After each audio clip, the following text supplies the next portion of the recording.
If you have an idea that you genuinely think is good, don't let some idiot talk you out of it.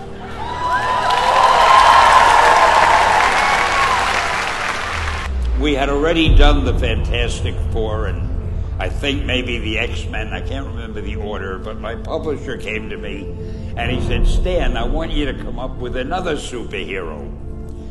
So I said, okay, and I went home, and when my publisher said do something, I'd better do it because I wanted to keep my job. I thought, what can I come up with now? And the most important thing in a superhero at first is the superpower. Once you get that, everything else comes along. So I thought, what power will I give a new guy? And I saw a fly crawling on the wall. And I said, hey, if I could get a superhero that could stick to walls and crawl on them, man, that would be cool. So I thought that was good. Now I needed a name. So I thought, well, let's see, Fly Man, Mosquito Man. I got down to Spiderman.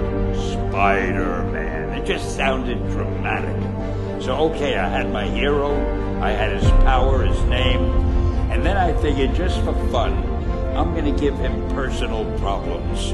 Because except for you people who are that your lives are perfect, but most other people have personal problems. And then I thought I'd make him a teenager, because there were no teenage superheroes that I knew of at the time. So armed with all that wonderful material, those great ideas, I ran into my publisher's office and I told him. This was my reaction, the reaction he gave me. Stan, that is the worst idea I have ever heard. First of all, and he started to give me his, because he's a very logical man, very intellectual. First of all, people hate spiders, so you can't call a hero Spider-Man.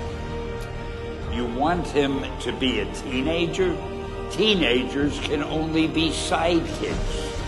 And you want him to have personal problems?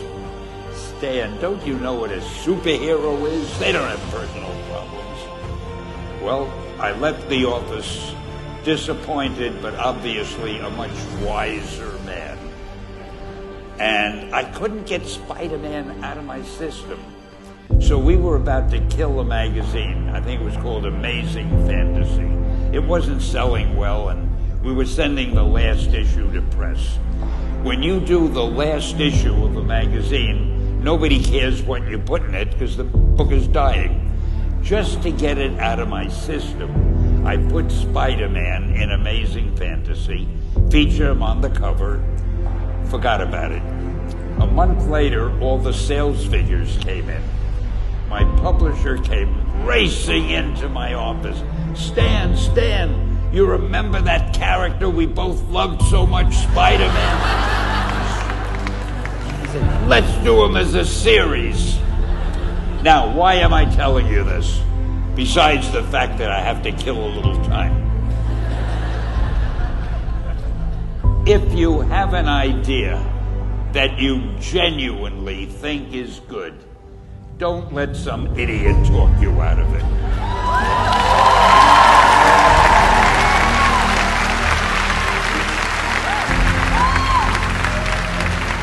Now, that doesn't mean that every wild notion you come up with is going to be genius, but if there is something that you feel is good, something you want to do, something that means something to you, try to do it.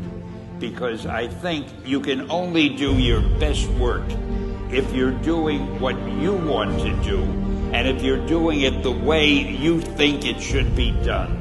Just do your thing, do it as well as that's the important thing. Don't shirk. Whatever you do, give it your best shot. You'll be glad you did. Excelsior!